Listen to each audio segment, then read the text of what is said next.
உமது விலை மதிப்பில்லா இரத்தத்தினால் என்னை மீட்டருள்வாய். இயேசுவே உமது விலை மதிப்பில்லா இரத்தத்தினால் என்னை மீட்டருள்வாயே. இயேசுவே உமது விலை மதிப்பில்லா இரத்தத்தினால் என்னை மீட்டருள்வாய். இயேசுவின் திருவுடல் திருரத்த வணக்க மாதம் 11ஆம் நாள். திவ்ய அப்பத்திலே இயேசுநாதருடைய இரத்தம் உண்டு. தேவ நற்கருணையாகிய திவ்ய அப்பத்திலே இயேசுநாதருடைய இரத்தம் உண்டென்று எண்பிக்கிற புதுமை. இஸ்பானிய ராஜ்யத்திலே புனித எரோனிமிஸ் சபையில் உள்ள பேதுரு என்ற குருவானவர் இருந்தார். இவருக்கு பசாசின் தந்திரத்தினாலே திவ்ய நற்கருணையின் பேரிலே அடிக்கடி வந்த சோதனையாவது. திவ்ய நற்கருணையிலே இயேசுனுடைய திருவுடல் இருப்பதும் அல்லாமல் திரு ரத்தம் கூட இருப்பது எப்படி? திரு ரத்தம் இருந்தால் அது துணிமேல் இருக்கிற போது அதில் படாமல் இருக்குமோ என்று சந்தேகம் அவருக்கு வந்தது. ஆனால் அவர் அந்த சோதனைக்கு இடங்கொடாமல் அடிக்கடி தள்ளினாலும் திரும்ப திரும்ப அந்த சோதனை அவருக்கு வந்தது. இப்படி இருக்கையிலே ஒரு சனிக்கிழமை அவர் தேவ மாதாவை குறித்து பூசை வைக்கிற போது திவ்ய நற்கருணை எழுந்தேற்றத்திற்கு பின் மேலிருந்து ஒரு மேகம் வந்து பீடத்தில் இருந்த திவ்ய நற்கருணை பூசை பாத்திரம் மற்ற பொருட்கள் எல்லாம் அந்த குருவானவருக்கு தெரியாமல் மறைத்து கொண்டிருந்தது. அப்போது அவர் இதை கண்டு மிகவும் பயந்து இனி என்ன செய்வேன் என்று தத்தளித்து கொண்டு இருந்தார். பிறகு தமக்கேற்பட்ட துன்பம் நீங்கத்தக்கதாக மிகுந்த அழுகையோடு இறைவனை மன்றாடினார். இப்படி மன்றாடிய பின் அந்த மேகம் மேலே போனதினால் பூசை பாத்திரமும் மற்ற எல்லா பொருட்களும் அவருக்கு தெரிந்தன. ஆனால் அவர் அவைகளை உற்று பார்க்கிற போது திவ்ய நற்கருணையும் பாத்திரத்திலிருந்த இரத்தமும் இல்லை என்று கண்டு முன்னிலும் அதிக துன்பம் அனுபவித்து தேவ மாதாவை மகா பக்தி சுறுசுறுப்போடு வேண்டிக் கொண்டார். பிற்பாடு மேலே இருந்து திவ்ய நற்கருணை மிகுந்த பிரகாசத்தோடு இறங்கி வருகிறதை கண்டார். இதல்லாமல் அந்த திவ்ய நற்கருணை பூசை பாத்திரத்தின் மேலே வைத்திருந்த தேவ நற்கருணையிலிருந்து திரு ரத்தம் துளி துளியாக பாத்திரத்திலே விழுந்து முன்னே போல் பிரகாசமாயிருக்கிறதை கண்டார். பின்னும் அந்த திவ்ய நற்கருணை அப்ப பாத்திரத்தை விட்டு இறங்கி முன்னிருந்த துணிமேல் இருந்தது. இதையெல்லாம் குருவானவர் பார்க்கிற போது ஆச்சரியப்பட்டதும் அல்லாமல் இனி என்ன செய்ய வேண்டுமென்று ஆலோசனை செய்தார். அப்போது அவருக்கு கேட்டதாவது, உன்னுடைய சந்தேகத்தை நீக்கவே இப்படி நிகழ்ந்தது. பூசையை முடித்துவிடு, கண்ட செய்தியை ஒருவருக்கும் சொல்லாதே என்கிற சத்தம் கேட்டது. அதன்பின் பூசையை முடித்து கண்டவற்றை ஒருவருக்கும் சொல்லாமல் இருந்தார். பூசைக்கு உதவி செய்தவனும் பூசையை கண்டவர்களும் அவருடைய அழுகையும் பூசையில் அவர் செய்த தாமதத்தையும் கண்டதே அன்றி வேறொன்றையும் காணவில்லை. அந்த குருவானவர் தான் சாகிறதற்கு முன் அவஸ்தையாயிருக்கும்போது ஒரு கடிதம் எழுதி தம்முடைய உதவியாளரிடம் கொடுத்தார். அதில் முன்பு பசாசன் தந்திரத்தினால் தமக்கு வந்த சந்தேகமும் நிகழ்ந்த புதுமையையும் அப்படிப்பட்ட சந்தேகம் தமக்கு ஒரு காலம் வரவில்லை என்பதும் எழுதியிருந்தது. கிறிஸ்தவர்களே, தேவ நற்கருணை என்னும் தேவதிரவிய அனுமானத்தின் பேரில் திருச்சபை கற்பித்ததை நாம் எல்லாரும் உறுதியோடு விசுவசித்து இறைவனுக்கு நன்றி செலுத்துவோம். புனித அகஸ்தினார் சொன்னபடியே மனிதரால் செய்ய முடியாத காரியங்களை இறைவனால் செய்ய முடியும். குருவானவர் பூசை செய்யும்போது கோதுமை அப்பத்தையும் திராட்சை ரசத்தையும் பார்த்து இயேசுநாதர் திருவுளம் பற்றிய வார்த்தைகளை எந்த சமயத்தில் சொல்லுவாரோ அதே சமயம் அப்பம் என்கிற பொருளும் ரசம் என்கிற பொருளும் அற்றுப்போக செய்து இயேசுநாதர் தாமே திரு ஆத்மத்தோடும் தேவ சுபாவத்தோடும் முழுவதும் அந்த அப்பத்தின் குணங்களுக்குள்ளேயும் இரசத்தின் குணங்களுக்குள்ளேயும் எழுந்தருதி இருக்கிறார். அவரை நாம் கண்ணால் காண முடியாதிருந்தாலும் சத்திய சீலராயிருக்கிற இயேசுநாதர் திருவுளம் பற்றினதால் நாம் எல்லாரும் முழுமனதோடு விசுவசிக்க வேண்டும்.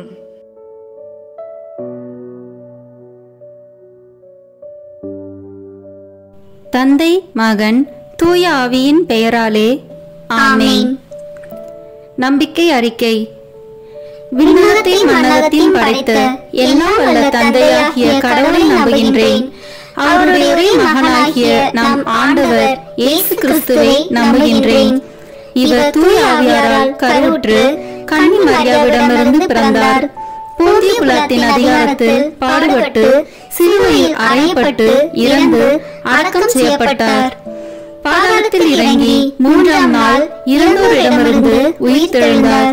விண்ணகத்திற்கு எழுந்தருளி எல்லாம் வல்ல தந்தையாகிய கடவுளின் வலப்பக்கத்தில் வீற்றிருக்கின்றார். அங்கிருந்து வாழ்வோருக்கும் இறந்தோருக்கும் தீர்ப்பு வழங்க வருவார். தூய ஆவியாரை நம்புகின்றேன். புனித கத்தோலிக்க திருஅவையை நம்புகின்றேன். புனிதர்களின் உறவு ஒன்றிப்பை நம்புகின்றேன். பாவ மன்னிப்பை நம்புகின்றேன். உடலின் உயிர்ப்பை நம்புகின்றேன். நிலை வாழ்வை நம்புகின்றேன். ஆமென். விண்ணுலகில் இருக்கிற எங்கள் தந்தையே, உமது பெயர் தூயது என போற்ற பெறுக. உமது ஆட்சி வருக. உமது திருவுளம் விண்ணுலகில் நிறைவேறுவது போல மண்ணுலகிலும் நிறைவேறுக. எங்கள் அன்றாட உணவை இன்று எங்களுக்கு தாரும். எங்களுக்கு எதிராக குற்றம் செய்வோரை நாங்கள் மன்னிப்பது போல எங்கள் குற்றங்களை மன்னியும். எங்களை சோதனைக்கு உட்படுத்தாதேயும், தீமையிலிருந்து எங்களை விடுவித்தருளும். ஆமென். அருள் நிறைந்த மரியே வாழ்க. ஆண்டவர் உம்முடனே, பெண்களுக்குள் ஆசி பெற்றவர் நீரே.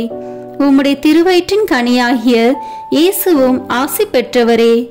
புனித மரியே, இறைவனின் தாயே, பாவிகளாய் இருக்கிற எங்களுக்காக இப்பொழுதும் எங்கள் இறப்பின் வேளையிலும் வேண்டிக் கொள்ளும். ஆமென். தந்தைக்கும் மகனுக்கும் தூய ஆவியாருக்கும் மாட்சி உண்டாகுக. தொடக்கத்தில் இருந்தது போல இப்பொழுதும் எப்பொழுதும் என்றென்றும் இருப்பதாக. ஆமென். இந்த முதலாம் தேவத ரகசியத்தில் தேவ நற்கருணையின் முன் அடையாளத்தை தியானிப்போம். தண்ணீரை திராட்சை ரசமாக மாற்றிய புதுமை. யோவான் எழுதிய நற்செய்தியிலிருந்து வாசகம். அதிகாரம் 2, இறை வார்த்தைகள் 1 முதல் 11 வரை. கானாவில் திருமணம். 3ஆம் நாள் கலிலியாவில் உள்ள கானாவில் திருமணம் ஒன்று நடைபெற்றது. இயேசுவின் தாயும் அங்கு இருந்தார். இயேசுவும் அவருடைய சீடரும் அத்திருமணத்திற்கு அழைப்பு பெற்றிருந்தனர். திருமண விழாவில் திராட்சை ரசம் தீர்ந்து போகவே இயேசுவின் தாய் அவரை நோக்கி, திராட்சை ரசம் தீர்ந்துவிட்டது என்றார்.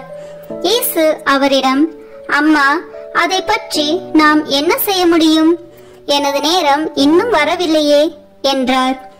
இயேசுவின் தாய் பணியாளரிடம், அவர் உங்களுக்கு சொல்வதெல்லாம் செய்யுங்கள் என்றார். யூதரின் தூய்மை சடங்குக்கு தேவையான 6 கல் தொட்டிகள் அங்கே இருந்தன. அவை ஒவ்வொன்றும் 2-3 குடம் தண்ணீர் கொள்ளும். இயேசு அவர்களிடம், இத்தொட்டிகளில் தண்ணீர் நிரப்புங்கள் என்று கூறினார். அவர்கள் அவற்றை விளிம்பு வரை நிரப்பினார்கள். பின் அவர், இப்போது முண்டு பந்தி மேற்பார்வையாளரிடம் கொண்டு போங்கள் என்று அவர்களிடம் கூறினார். அவர்களும் அவ்வாறே செய்தார்கள். பந்தி மேற்பார்வையாளர் திராட்சை ரசமாய் மாறியிருந்த தண்ணீரை சுவைத்தார்.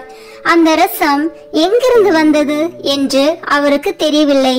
தண்ணீர் மொண்டு வந்த பணியாளருக்கே தெரிந்திருந்தது. ஆகையால் பந்தி மேற்பார்வையாளர் மணமகனை கூப்பிட்டு, எல்லோரும் நல்ல திராட்சை ரசத்தை முதலில் பரிமாறுவர். யாவரும் விருப்பம் போல குடித்த பின் தரம் குறைந்த ரசத்தை பரிமாறுவர். நீர் நல்ல ரசத்தை இதுவரை பரிமாறாமல் ஏன் வைத்திருந்தீர் என்று கேட்டார். இதுவே இயேசு செய்த முதல் அரும் அடையாளம். இது கலிலியாவில் உள்ள கானாவில் நிகழ்ந்தது. இதன் வழியாக அவர் தம் மாட்சியை வெளிப்படுத்தினார். அவருடைய சீடரும் அவரிடம் நம்பிக்கை கொண்டனர். ஆண்டவரின் அருள்வாக்கு. இறைவனுக்கு நன்றி. இதிலிருந்து நாம் கடைபிடிக்க வேண்டிய புண்ணியம், பங்கேற்பு மற்றும் ஈடுபாடு. விண்ணுலகில் இருக்கிற எங்கள் தந்தையே, உமது பெயர் தூயது என போற்ற பெறுக. உமது ஆட்சி வருக. உமது திருவுளம் விண்ணுலகில் நிறைவேறுவது போல மண்ணுலகிலும் நிறைவேறுக. எங்கள் அன்றாட உணவை இன்று எங்களுக்கு தாரும். எங்களுக்கு எதிராக குற்றம் செய்வோரை நாங்கள் மன்னிப்பது போல எங்கள் குற்றங்களை மன்னியும். எங்களை சோதனைக்கு உட்படுத்தாதேயும், தீமையிலிருந்து எங்களை விடுவித்தருளும். ஆமேன். அருள் நிறைந்த மரியே வாழ்க, ஆண்டவர் உம்முடனே, பெண்களுக்குள் ஆசி பெற்றவர் நீரே. உம்முடைய திருவயிற்றின் கனியாகிய இயேசுவும் ஆசி பெற்றவரே. புனித மரியே, இறைவனின் தாயே, பாவிகளாய் இருக்கிற எங்களுக்காக இப்பொழுதும் எங்கள் இறப்பின் வேளையிலும் வேண்டிக் கொள்ளும். ஆமேன். நித்திய ஸ்துதிக்குரிய பரிசுத்த நற்கருணைக்கு பக்தியாய் ஆராதனை எத்திசையும் புரிவோம். நித்திய ஸ்துதிக்குரிய பரிசுத்த நற்கருணைக்கு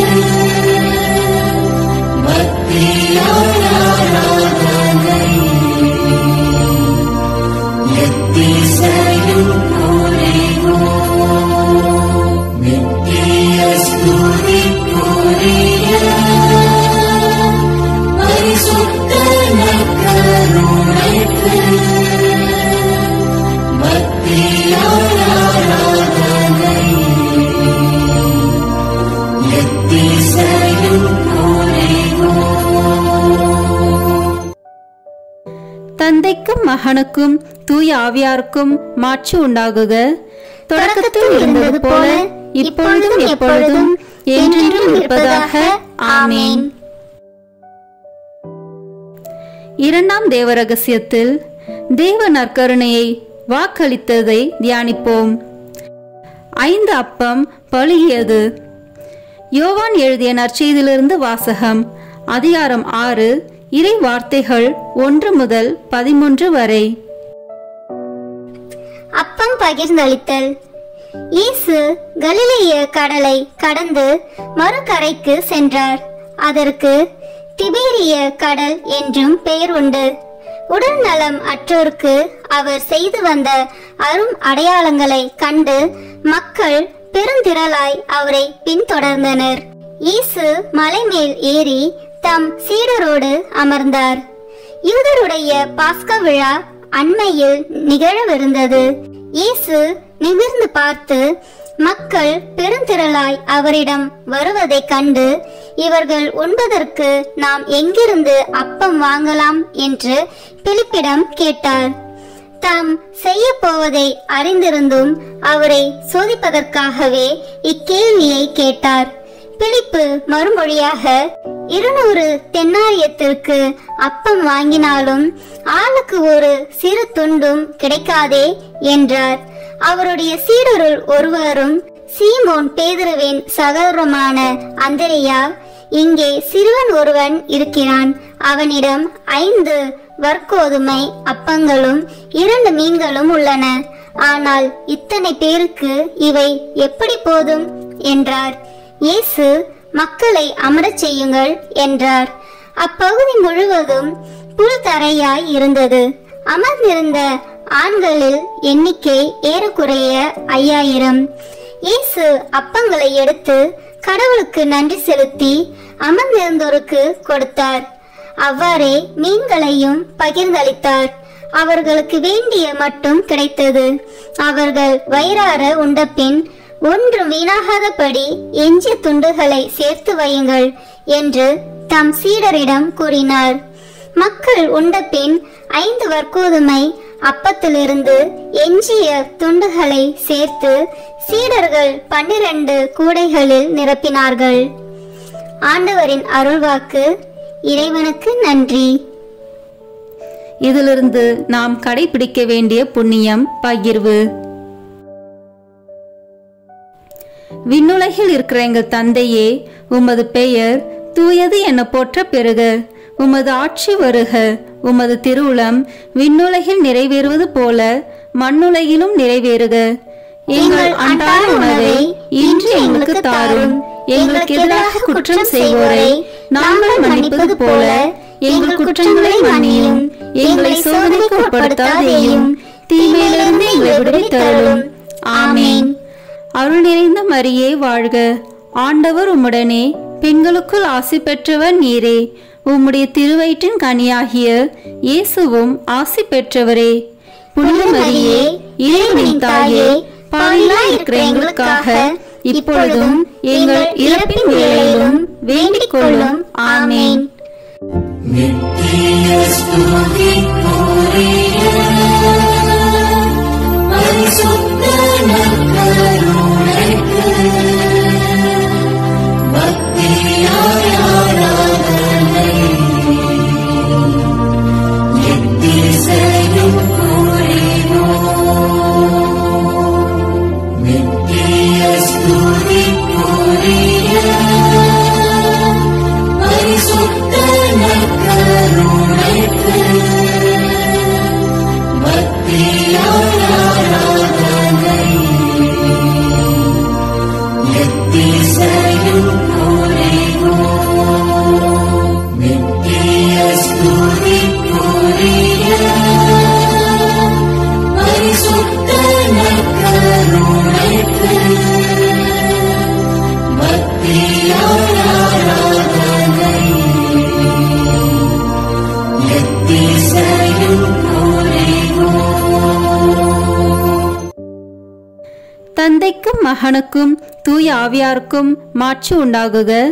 தொடக்கத்தில் இருந்தது போல இப்பொழுதும் எப்பொழுதும் என்றென்றும் இருப்பதாக. ஆமேன். இந்த மூன்றாம் தேவ ரகசியத்தில் தேவ நற்கருணையை நிறுவியதை தியானிப்போம். கடைசி ராவுணவு. மார்க்கு நற்செய்தியிலிருந்து வாசகம். அதிகாரம் 14, இறை வார்த்தைகள் 22 முதல் 25 வரை. ஆண்டவரின் திருவிருந்து.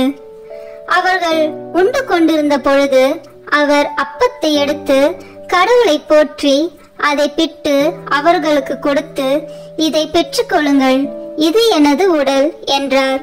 பின்பு அவர் கிண்ணத்தை எடுத்து கடவுளுக்கு நன்றி செலுத்தி அவர்களுக்கு கொடுத்தார். அனைவரும் அதிலிருந்து பருகினர்.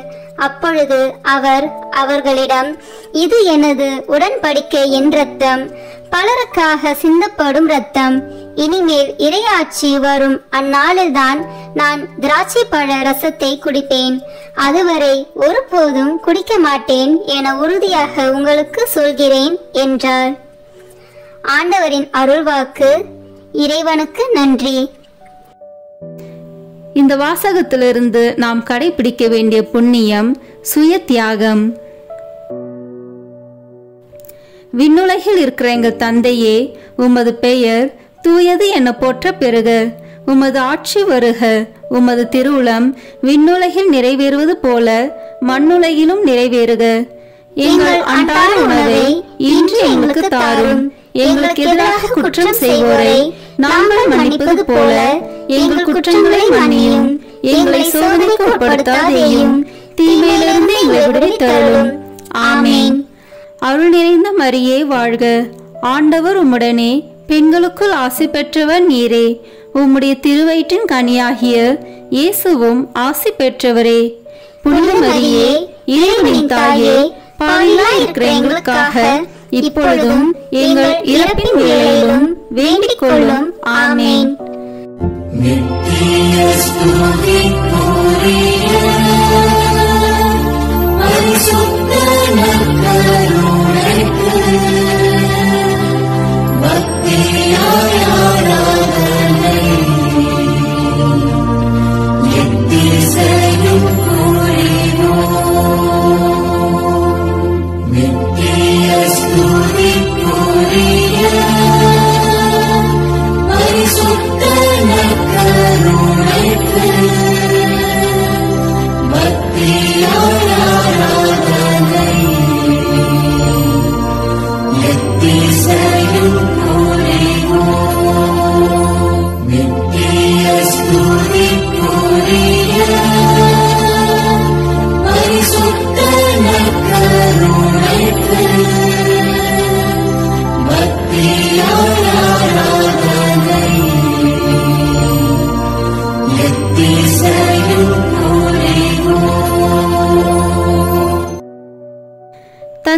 மகனுக்கும் தூய ஆவியாருக்கும் மாட்சி உண்டாகுக. தொடக்கத்தில் இருந்தது போல இப்பொழுதும் எப்பொழுதும் என்றென்றும் இருப்பதாக. ஆமேன். நான்காம் தேவ ரகசியத்தில் தேவ நற்கருணையை கொண்டாடியதை தியானிப்போம். எம்மாவு சீடர்கள். லூக்கா நற்செய்தியிலிருந்து வாசகம். அதிகாரம் 24, இறை வார்த்தைகள் 13 முதல் 35 வரை. எம்மாவு வழியில் சீடரை சந்தித்தல். அதே நாளில் சீடர்களுள் இருவர் எருசலேமிலிருந்து ஏறத்தாழ 12 கிலோமீட்டர் தொலையிலுள்ள ஓர் ஊருக்கு சென்று கொண்டிருந்தனர். அவ்வூரின் பெயர் எம்மாவு. அவர்கள் இந்நிகழ்ச்சிகள் அனைத்தையும் குறித்து ஒருவரோடு ஒருவர் உரையாடிக் கொண்டே சென்றார்கள். இப்படி அவர்கள் உரையாடிக் கொண்டும் வினவிக் கொண்டும் சென்ற போது இயேசு நெருங்கி வந்து அவர்களோடு நடந்து சென்றார். ஆனால் அவர் யார் என்று அறிந்து உணர முடியாதவாறு அவர்கள் கண்கள் மறைக்கப்பட்டிருந்தன. அவர் அவர்களை நோக்கி, வழி நெடுகிலும் நீங்கள் ஒருவரோடு ஒருவர் பேசிக் கொண்டிருப்பது என்ன என்று கேட்டார். அவர்கள் முகவாட்டத்தோடு நின்றார்கள். அவர்களுள் கிளையோப்பா என்னும் பெயருடைய ஒருவர் அவரிடம் மறுமொழியாக, எருசலேமில் தங்கியிருப்பவர்களுள் உமக்கு மட்டும்தான் இந்நாளில் நிகழ்ந்தவை தெரியாதோ என்றார். அதற்கு அவர் அவர்களிடம், என்ன நிகழ்ந்தது என்று கேட்டார். அவர்கள் அவரிடம், நாசரேத்து இயேசுவை பற்றியே தான் பேசுகின்றோம். அவர் கடவுளுக்கும் மக்கள் எல்லாருக்கும் முன்பாக சொல்லிலும் செயலிலும் வல்ல இறைவாக்கினராக திகழ்ந்தார். அவர் இஸ்ரேலை மீட்கப் போகிறார் என்று நாங்கள் எதிர்பார்த்திருந்தோம். ஆனால் தலைமை குருக்களும் ஆட்சியாளர்களும் அவருக்கு மரண தண்டனை விதித்து சிலுவையில் அறைந்தார்கள். இவையெல்லாம் நிகழ்ந்து இன்றோடு 3 நாட்கள் ஆகின்றன. ஆனால் இன்று எங்களை சேர்ந்த பெண்களுள் சிலர் எங்களை மலைப்புக்குள்ளாக்கினர். அவர்கள் விடியற் காலையில் கல்லறைக்கு சென்றார்கள். அவருடைய உடலை காணாது திரும்பி வந்து வானதூதர்களை கண்டதாகவும் இயேசு உயிரோடு இருக்கிறார் என்று அவர்கள் கூறியதாகவும் சொன்னார்கள். எங்களோடு இருந்தவர்களுள் சிலரும் கல்லறைக்கு சென்று அப்பெண்கள் சொன்னவாறே இருக்க கண்டனர். ஆனால் அவர்கள் இயேசுவை காணவில்லை என்றார்கள். இயேசு அவர்களை நோக்கி, அறிவிலிகளே, இறைவாக்கினர் உரைத்த எல்லாவற்றையும் நம்ப இயலாத மந்த உள்ளத்தினரே, மெசியா நாம் மாட்சி அடைவதற்கு முன் இத்துன்பங்களை பட வேண்டும் அல்லவா என்றார். மேலும் மோசே முதல் இறைவாக்கினர் வரை அனைவரின் நூல்களிலும் தம்மை குறித்து எழுதப்பட்ட யாவற்றையும் அவர் அவர்களுக்கு விளக்கினார். அவர்கள் தாங்கள் போக வேண்டிய ஊரை நெருங்கி வந்தார்கள். அவரோ அதற்கு அப்பால் போகிறவர் போல காட்டிக்கொண்டார்.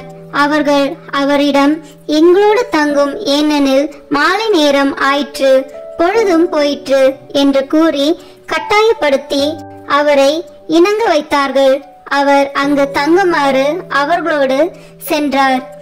அவர்களோடு அவர் பந்தியில் அமர்ந்திருந்த போது அப்பத்தை எடுத்து கடவுளை போற்றி பிட்டு அவர்களுக்கு கொடுத்தார். அப்போது அவர்கள் கண்கள் திறந்தன. அவர்களும் அவரை அடையாளம் கண்டு கொண்டார்கள். உடனே அவர் அவர்களிடமிருந்து மறைந்து போனார். அப்போது அவர்கள் ஒருவரை ஒருவர் நோக்கி, வழியிலே அவர் நம்மோடு பேசி மறைநூலை விளக்கும் போது நம் உள்ளம் பற்றி எரியவில்லையா என்று பேசிக்கொண்டார்கள். அந்நேரமே அவர்கள் புறப்பட்டு எருசலேமுக்கு திரும்பி போனார்கள். அங்கே 11 அவர்களோடு இருந்தவர்களுள் குழுமி இருக்க கண்டார்கள். அங்கிருந்தவர்கள், ஆண்டவர் உண்மையாகவே உயிருடன் எழுப்பப்பட்டார், அவர் சீமோனுக்கு தோற்றம் அளித்துள்ளார் என்று சொன்னார்கள். அவர்கள் வழியில் நிகழ்ந்தவற்றையும் அவர் அப்பத்தை பிட்டு கொடுக்கும்போது அவரை கண்ணுணர்ந்து கொண்டதையும் அங்கிருந்தவர்களுக்கு எடுத்துரைத்தார்கள். ஆண்டவரின் அருள்வாக்கு. இறைவனுக்கு நன்றி. இந்த வாசகத்திலிருந்து நாம் கடைபிடிக்க வேண்டிய புண்ணியம் தோழமை. விண்ணுலகில் இருக்கிற எங்கள் தந்தையே, உமது பெயர் தூயது என போற்ற பெறுக. உமது ஆட்சி வருக. உமது திருவுளம் விண்ணுலகில் நிறைவேறுவது போல மண்ணுலகிலும் நிறைவேறுக. எங்கள் அன்றாட உணவை இன்று எங்களுக்கு தாரும். எங்களுக்கு எதிராக குற்றம் செய்வோரை நாங்கள் மன்னிப்பது போல எங்கள் குற்றங்களை மன்னியும். எங்களை சோதனைக்கு உட்படுத்தாதேயும், தீமையிலிருந்து எங்களை விடுவித்தருளும். ஆமேன். அருள் நிறைந்த மரியே வாழ்க. ஆண்டவர் உம்முடனே, பெண்களுக்குள் ஆசி பெற்றவர் நீரே. உம்முடைய திருவயிற்றின் கனியாகிய இயேசுவும் ஆசி பெற்றவரே. புனித மரியே, இறைவனின் தாயே, பாவிகளாய் இருக்கிற எங்களுக்காக இப்பொழுதும் எங்கள் இறப்பின் வேளையிலும் வேண்டிக் கொள்ளும். ஆமேன். நித்திய ஸ்துதிக்குரிய பரிசுத்த நற்கருணைக்கு பக்தியாய் ஆராதனை எத்திசையும் புரிவோம். நித்திய ஸ்துதிக்குரிய பரிசுத்த நற்கருணைக்கு பக்தியாய் ஆராதனை எத்திசையும் புரிவோம். நித்திய ஸ்துதிக்குரிய பரிசுத்த நற்கருணைக்கு பக்தியாய் ஆராதனை எத்திசையும் புரிவோம். தந்தைக்கும் மகனுக்கும் தூய ஆவியாருக்கும் மாட்சி உண்டாகுக. தொடக்கத்தில் இருந்தது போல இப்பொழுதும் எப்பொழுதும் என்றென்றும் இருப்பதாக. ஆமேன். ஐந்தாம் தேவ ரகசியம். இன்று தேவ நற்கருணையில் இயேசுவின் பிரசனம். உலகம் முடியும் வரை எந்நாளும் உங்களோடு இருக்கிறேன்.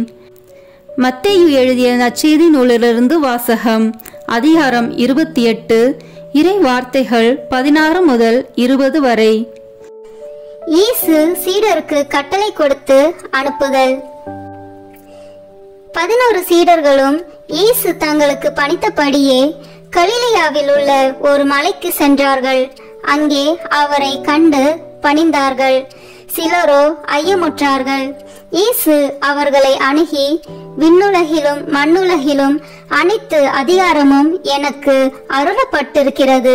எனவே நீங்கள் போய் எல்லா மக்கள் இனத்தாரையும் சீடராக்குங்கள்.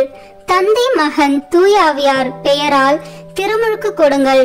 நான் உங்களுக்கு கட்டளையிட்ட யாவையும் அவர்களுக்கு கடைபிடிக்கும்படி கற்பியுங்கள். இதோ, உலக முடியும் வரை எந்நாளும் நான் உங்களுடன் இருக்கின்றேன் என்று கூறினார். ஆண்டவரின் அருள்வாக்கு. இறைவனுக்கு நன்றி. இதிலிருந்து நாம் கடைபிடிக்க வேண்டிய புண்ணியம் சேவை. விண்ணுலகில் இருக்கிற எங்கள் தந்தையே, உமது பெயர் தூயது என போற்ற பெறுக. உமது ஆட்சி வருக. உமது திருவுளம் விண்ணுலகில் நிறைவேறுவது போல மண்ணுலகிலும் நிறைவேறுக. எங்கள் அன்றாட உணவை இன்று எங்களுக்கு தாரும். எங்களுக்கு எதிராக குற்றம் செய்வோரை நாங்கள் மன்னிப்பது போல எங்கள் குற்றங்களை மன்னியும். எங்களை சோதனைக்கு உட்படுத்தாதேயும், தீமையிலிருந்து எங்களை விடுவித்தருளும். ஆமேன். அருள் நிறைந்த மரியே வாழ்க. ஆண்டவர் உம்முடனே, பெண்களுக்குள் ஆசி பெற்றவர் நீரே. உம்முடைய திருவயிற்றின் கனியாகிய இயேசுவும் ஆசி பெற்றவரே. புனித மரியே, இறைவனின் தாயே, பாவிகளாய் இருக்கிற எங்களுக்காக இப்பொழுதும் எங்கள் இறப்பின் வேளையிலும் வேண்டிக் கொள்ளும். ஆமேன். நித்திய ஸ்துதிக்குரிய பரிசுத்த நற்கருணைக்கு பக்தியாய் ஆராதனை எத்திசையும் புரிவோம். நித்திய ஸ்துதிக்குரிய பரிசுத்த நற்கருணைக்கு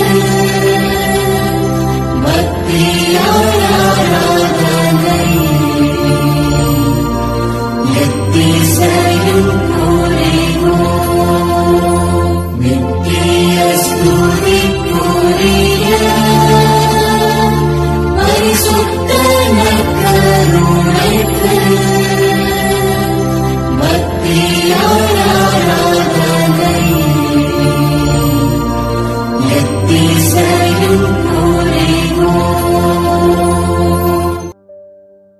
தந்தைக்கும் மகனுக்கும் தூய ஆவியாருக்கும் மாட்சி உண்டாகுக.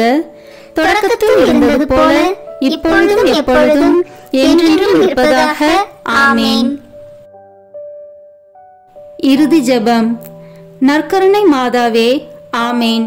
உம்முடைய வார்த்தையின்படியே எனக்கு ஆகட்டும் என்று சொல்லி நற்கருணை நாதரை பெற்றுக்கொண்டவரே, காடு மலை என்று பாராமல் எலிசபெத் அம்மாளுக்கு உதவி செய்ய நற்கருணை நாதரை சுமந்து கொண்டு விரைந்து சென்றவரே, உலகம் மீட்பு பெறுவதற்காக நற்கருணை நாதரை ஈன்றவரே, காலமெல்லாம் நற்கருணை நாதரை தியானித்து கடவுளை புகழ்ந்து கல்வாரி மலைக்கு ஆண்டவர் இயேசுவோடு பலியாகி தேவ நற்கருணையாக மாறியவரே, நாங்களும் உயிருள்ள தேவ நற்கருணையாக வாழ எங்களுக்காக பரிந்து பேசுவீராக. ஆமேன். சிறிது நேரம் நம்மை முழுமையாக திவ்ய நற்கருணை நாதரிடம் ஒப்பு கொடுத்து தியானித்து ஆராதித்து ஜெபிப்போம். இயேசு கிறிஸ்து பேசுகிறார். ஆத்துமமே, நீ நமக்கு பிரியப்பட்டத்தக்கதாக அநேக காரியங்களை அறிந்திருப்பது அவசரம் அல்ல.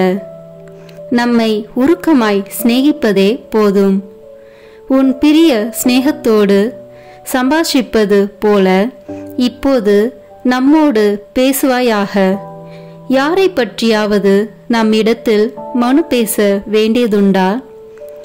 உன் உற்றார் உறவின் முறையார், சகோதரர் சகோதரிகளுடைய பேரென்ன? அவர்களின் ஒவ்வொருவருக்கும் நாம் என்ன செய்ய வேண்டுமென்கிறாய்? அவர்களுக்கு வேண்டிய காரியங்களை எல்லாம் நம்மிடத்தில் கேள். ஏனென்றால் தங்கள் சுயநலத்தை மறந்து புறத்தியருடைய நன்மையை நாடி இருக்கிற தயால சர்க்குணமுள்ள ஆத்துமங்கள் நமக்கு மிகவும் பிரியம். எந்த ஏழைக்கு நாம் இரக்கம் செய்ய வேண்டும் என்கிறாய்? அங்கே ஒரு வியாதியஸ்தன் மிகவும் துன்பப்படுகிறதாக நீ பார்த்தாயே, அவன் யார்? எந்த பாவி மனம் திரும்ப வேண்டும் என்று கேட்கிறாய்? யாரோடே இப்போது நீ சமாதானமாய் போக வேண்டும் என்கிறாய்? அவர்களுக்காக இப்போது சற்று நேரம் பக்தியோடு வேண்டிக்கொள். இருதய பற்றுதலோடு ஜெபிக்கப்படும் ஜெபங்களை எல்லாம் கேட்டருள்வோம் என்று நாம் வாக்குறுதியாக திருவுளம் பற்றியிருக்கிறோமே. அப்படியே சிநேகிதர் ஒவ்வொருவருக்காக ஒப்பு கொடுக்கிற ஜெபம் இருதய உருக்கம் அமைந்த ஜெபம் அல்லவா? இதற்கு நாம் இரக்கம் காட்டாமல் இருப்பேனோ? உமக்காக ஏதாவது நன்மை வரப்பிரசாதம் நீ கேட்க வேண்டியதில்லையா? உனக்கு பிரியமானால் உன் ஆத்மத்தில் உள்ள குறைகளை எல்லாம் எழுதி கொண்டு வந்து நமது சமூகத்தில் வாசித்து காட்டு. ஆபாசம், அகந்தை, பொருளாசை, சுயபட்சம், கோழைத்தனம், சோம்பல் முதலிய துர்குணங்கள் மட்டில் நீ எவ்வளவு மனசார்புள்ளவனாய் இருக்கிறாய்? இந்த துர்க்குணங்களை எல்லாம் நீ ஜெயிக்கத்தக்கதாக நாம் உன்னிடத்தில் எழுந்தருளி வந்து உனக்கு உதவி செய்வேன் என்று மன்றாட கடவாய். நிர்பாக்கியமான ஆத்துமமே, வெட்கப்படாதே. ஏனென்றால் முதலில் இப்பேற்பட்ட துர்கணங்களுக்குள்ளாயிருந்த அநேகர் உருக்கமாய் மன்றாடி கேட்டுக்கொண்டபடியால் நமது உதவியை கொண்டு அவர்கள் அந்த குற்றங்களை கொஞ்சம் கொஞ்சமாய் ஜெயித்து ஜெயசீலராகி இப்போது முத்தி முடித்தரித்த அச்சிஷ்டவர்களாக மோட்ச ராஜ்யத்தில் வீற்றிருக்கிறார்கள். புத்தி, ஞானம், தேர்ச்சி, உடல் நலம் முதலிய பிரபஞ்ச நன்மைகளையும் நம்மிடத்தில் கேட்க நீ கூச்சப்படாதே. அவைகளை எல்லாம் நாம் கொடுக்க சித்தமாயிருக்கிறோம். அவைகளால் உன் ஆத்துமம் அதிக பரிசுத்தமாக கூடுமானால் அவைகளை உனக்கு கட்டளையிட்டருள்வோம். ஆத்துமமே, இன்றைக்கு உனக்கு என்னென்ன வேணும்? உனக்கு நன்மை செய்ய நாம் எவ்வளவோ ஆசைப்படுகிறோம்.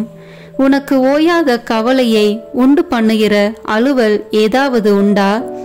அதை நமக்கு விவரமாய் சொல்.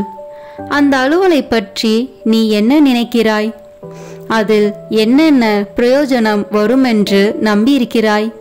உன் உற்றார், உறவினர், முறையார், பெற்றோர், பெரியோருக்கு பிரியப்படுகிறதற்காக எதை செய்கிறாய்? அதனால் அவர்களுக்கு என்ன நன்மை செய்யலாம் என்று எண்ணியிருக்கிறாய்? நமக்காக நீ ஏதாகிலும் செய்ய மாட்டாயா? உன் உறவின் முறையார், சிநேகிதர் நம்மை மறந்து போகிறார்களே, அவர்களுடைய ஆத்மங்களுக்கு வேண்டிய நன்மை செய்ய உனக்கு மனதில்லையா? எந்த விஷயத்தில் அதிக அக்கறையாய் அல்லது கரிசனத்தோடு உழைத்து வேலை செய்கிறாய்? எந்தெந்த முகாந்தரத்தை பற்றி நீ அதிலே ஓயாத சிந்தனையாயிருக்கிறாய்? அதற்காக நீ பிரயோகித்து கொள்ள நினைக்கும் உபாயங்கள் என்ன? உனது சுக துக்கங்களையும் சலிப்பு சஞ்சலங்களையும் நமக்கு சொல்லி காட்டு. அவற்றின் காரணத்தை உனக்கு விளக்கி காண்பிப்போம். உன் ஏற்பாடு பிரயத்தனங்களில் யாருடைய உதவியை நீ கோரிக்கையாயிருக்கிறாய்? சகல இதயங்களுக்கும் எஜமான் நாம் அல்லவா? நமது இஷ்டம் போல் அவைகளை படிப்படியாய் இலகி வசப்படுத்துவோம். உன் கோரிக்கை பிரயத்தனங்களுக்கு உதவியானவர்களை உன் கிட்டே கொண்டு வந்து விடுவோம். ஆத்துமமே, உனக்கு ஏதாவது தொல்லை தொந்தரவுகள் உண்டா? அதன் விவரத்தை நமக்கு வெளிப்படுத்து. நீ ஏன் சலிப்பாயிருக்கிறாய்? உனக்கு கஷ்டி வருவிப்பது யார்? உன்னை நிந்தைக்கு வேதனைப்படுத்தியவர் யார்? உன் அகந்தையை குத்தி காயப்படுத்தினது யார்?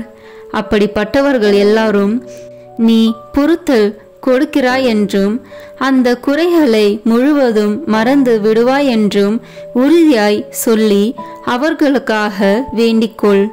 நாமும் உன்னை ஆசீர்வதிப்போம். உனக்கு கலக்கம் வருகிற தந்திர சோதனைகள் ஏதாவது உண்டா?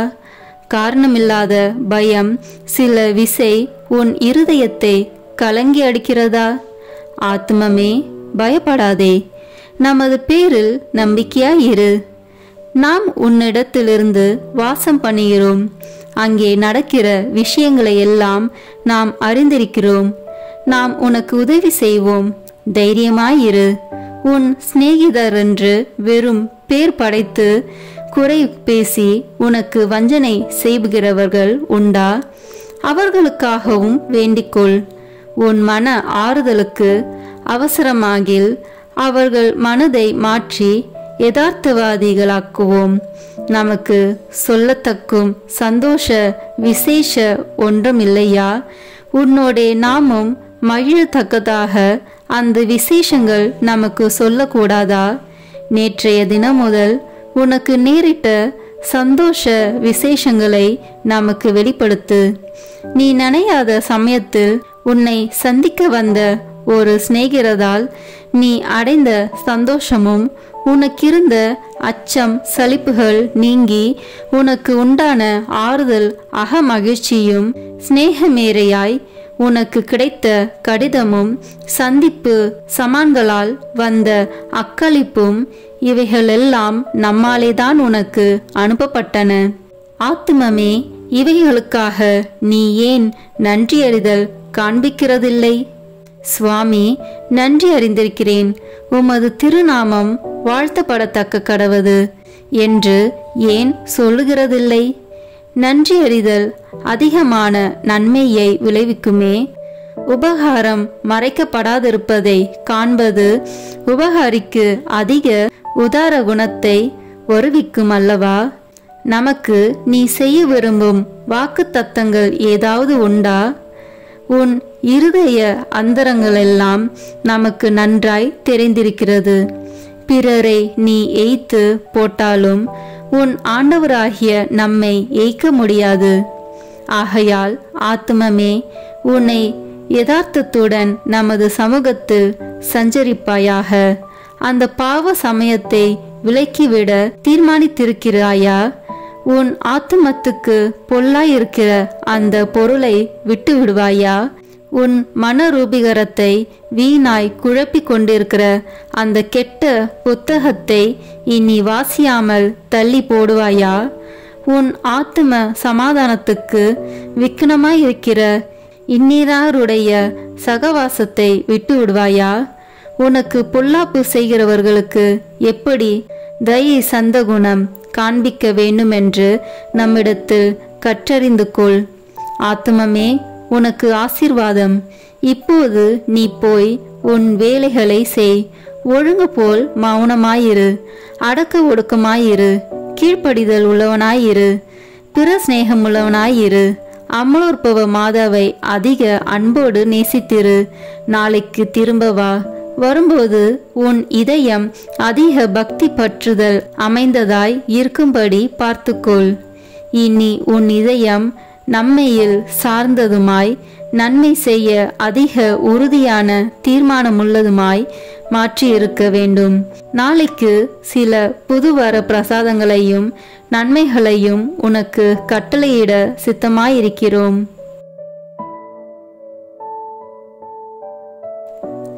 ஜெபிப்போமாக.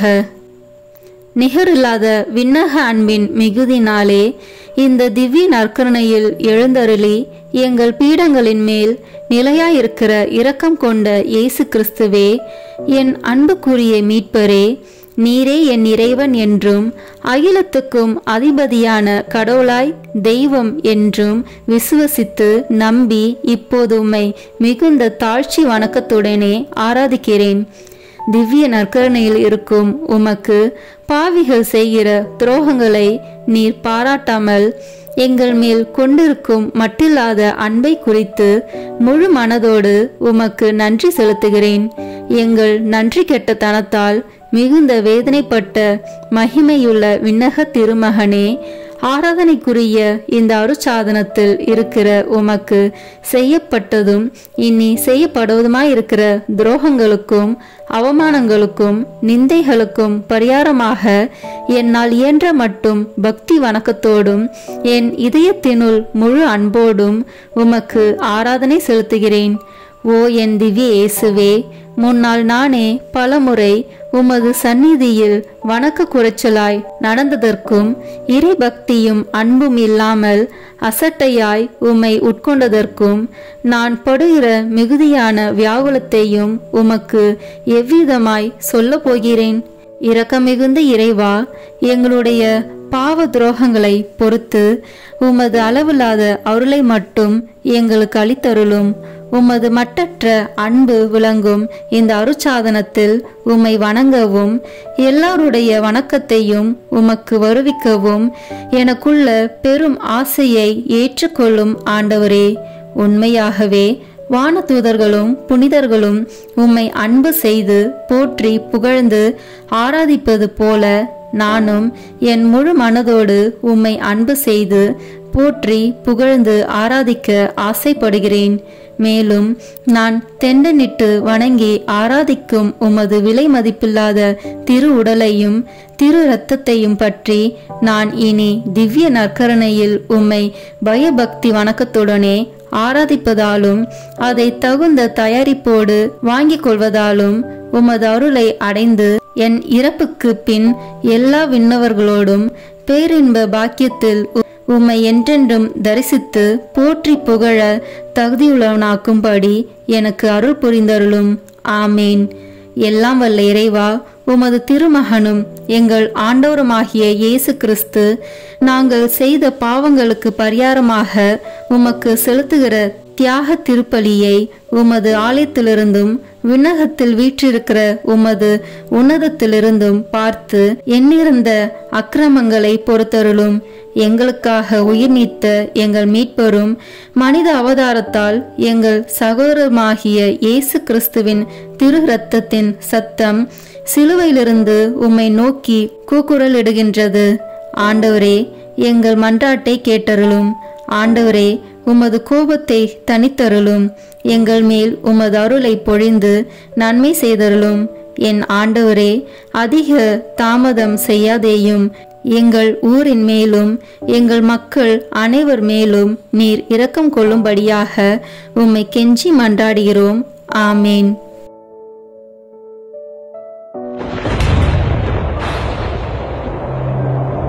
கல்வாரி மலையில்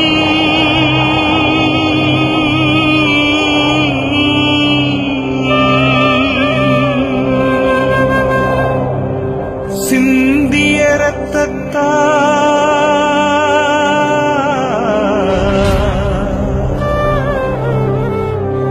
என்னை கழுவும் இயேசுவே. ஒரு துளி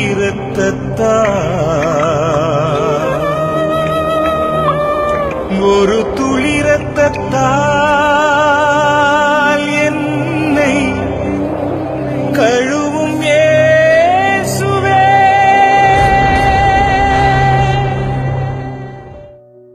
சிலுவையில் இயேசு சிந்தின இரத்தத்தால் சமாதானம் உண்டாகும். கொலோசியர் 1:20 இறைவார்த்தை. இப்போது நாம் இணைந்து இயேசுவின் திரு இரத்தத்தை நோக்கி நம்மை முழுவதும் ஒப்பு கொடுக்கும் ஜெபத்தை சொல்வோம். இயேசுவே, நீர் சிலுவையில் சிந்திய வல்லமையான இரத்தம் கொண்டு என் உச்சந்தலையிலிருந்து உள்ளங்கால் வரை அபிஷேகம் செய்யும். இறை இயேசுவே, இப்போது என்னை தீமை, பாவம், சோதனை, தீயவனின் தாக்குதல்கள், சூனியங்கள், இருளின் பயம், மனித வார்த்தையின் பயம், நோய், சந்தேகம், கோபம் மற்றும் விருப்பப்படாத எல்லா நாசங்களிலிருந்தும் விடுதலை செய்யும். ஆபத்துக்கள், விபத்துகளிலிருந்து என்னை பாதுகாத்தருளும். இப்போது நான் உமது பரிசுத்த இரத்தத்தின் முழு பாதுகாப்பினை அடைந்துவிட்டேன் என்பதை நினைத்து நான் உம்மை துதிக்கிறேன். இயேசுவின் பரிசுத்த இரத்தமே எம்மை காத்தருளும். இயேசுவின் தூய இரத்தமே பரிசுத்த மனசாட்சியை தாரும். இயேசுவின் தூய இரத்தமே வார்த்தையான தேவனே எங்களை காத்தருளும். இயேசுவின் தூய இரத்தமே எங்கள் ஆழ் மனதை பரிசுத்தப்படுத்தும். இயேசுவின் தூய இரத்தமே மனதில் உள்ள கெட்ட சிந்தனைகளை தூய்மைப்படுத்தும். இயேசுவின் தூய இரத்தமே அவிசுவாசியின் வார்த்தைகளை எடுத்து மாற்றும். இயேசுவின் தூய இரத்தமே மனதில் உள்ள பய உணர்வுகளை கழுவும். இயேசுவின் தூய இரத்தமே உடல் உறுப்பில் உள்ள காம உணர்ச்சிகளை கழுவும். இயேசுவின் தூய இரத்தமே தலைமுறைகளில் உள்ள பாவ சாபங்களை கழுவும். இயேசுவின் தூய இரத்தமே குற்ற உணர்வுகளை கழுவி மாற்றும். இயேசுவின் தூய இரத்தமே நான் கருவறையில் உருவான நேரத்தில் உண்டான எல்லா எதிர் அனுபவங்களை கழுவி பரிசுத்தப்படுத்தும். ஆமீன். இயேசுவின் இரத்தத்தால் நம்மை கழுவும் ஜெபம். இயேசுவே, எங்களுக்காக கல்வாரியில் நீர் சிந்திய உம்முடைய விலையேற பெற்ற திரு இரத்தத்தினால் எங்கள் குடும்பத்தில் இருக்கின்ற ஒவ்வொருவரையும் கழுவும். எங்கள் வீடுகளில் இருக்கின்ற ஒவ்வொரு பொருட்களிலும் உம்முடைய இரத்த துளிகளை தெளித்து வையும். எங்கள் வீடுகளின் தரைகளிலும் சுவர்களிலும் கூரைகளிலும் உம்முடைய இரத்தத்தை தெளியும். எங்கள் வீடுகளை சுற்றிலும் நிலங்களின் எல்லைகளை சுற்றிலும் உம்முடைய இரத்தத்தை தெளித்து வைத்து உமது காவல் தூதர்களை எங்களுக்கு துணையாக நிறுத்தி வையும். எங்களுக்கு எதிராக செய்யப்படும் எந்த ஒரு காரியமாக இருந்தாலும் மாயத்தந்திர சக்திகள், சாத்தானின் ஏவுதல்கள், பில்லி சூனிய கட்டுக்கள் மற்றும் ஆபத்துக்கள், விபத்துக்கள், அவமானங்கள், நோய்கள், பிற தேவைகள் அனைத்திலும் எங்களை பாதுகாத்து வழி நடத்தும். நாங்கள் செல்லுகின்ற வழிகளில் எல்லாம், சென்றடைகின்ற ஒவ்வொரு இடங்களில் எல்லாம் உம்முடைய இரத்த துளிகளை தெளித்து வைத்து எங்களுக்கு முன்னும் பின்னும் வலமும் இடமும் உமது பிரசன்னத்தால் வழி நடத்தும். இதுவரை எங்களை பாதுகாத்து வந்த தேவன் இனிவரும் நாட்களிலும் எங்களை பாதுகாத்து வழிநடத்தும்படி ஜெபிக்கிறோம். இயேசுவின் பெயரால் ஆமேன். தந்தை, மகன், தூய ஆவியின் பெயராலே ஆமேன். இந்த வீடியோ உங்களுக்கு பிடிச்சிருக்குன்னா லைக், ஷேர், கமெண்ட் பண்ணுங்க. மறக்காம சப்ஸ்கிரைப் பட்டன் பிரஸ் பண்ணுங்க. தேங்க்யூ.